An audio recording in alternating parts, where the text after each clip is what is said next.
ভূমধ্য সাগর থেকে উদ্ধারের পর কয়েকজন বাংলাদেশিকে নিয়ে ইতালির আনকোনায় পৌঁছেছে উদ্ধারকারী জাহাজ লাইফ সাপোর্ট। উদ্ধার হওয়া ৪৯ অভিবাসন প্রত্যাশীদের মধ্যে ৬ জন নারী এবং ৬ জন অভিভাবকবিহীন শিশু রয়েছেন। বাংলাদেশি ছাড়াও সেখানে ছিলেন সিরিয়া ও মিশরের নাগরিকেরা। এর আগে গত ১২ নভেম্বর সেন্ট্রাল ভূমধ্য সাগরের মাল্টি সার্চ অ্যান্ড রেস্কিউ অঞ্চল থেকে তাদের উদ্ধার করেন উদ্ধারকর্মীরা। প্রবাসীরা সমুদ্রে চলাচলের অনুপযুক্ত একটি নৌকায় করে লিবিয়ার আল জাউইয়া থেকে রওনা দিয়েছিলেন।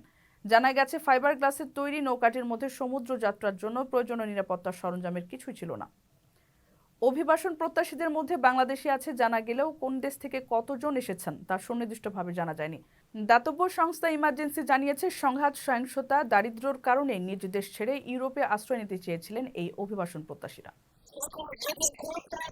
কারো কাছে স্বপ্ন পূরণ, কারো আনন্দের উপলক্ষ, আবার কারো জীবন পাল্টে দেওয়ার মুহূর্ত, কখনো জীবন বাঁচাতে সর্বোচ্চ গতিতে উড়ে চলা, কারো আবেগের শেষ মুহূর্ত, আপনজনের শেষ বিদায়ে শামিল হওয়া।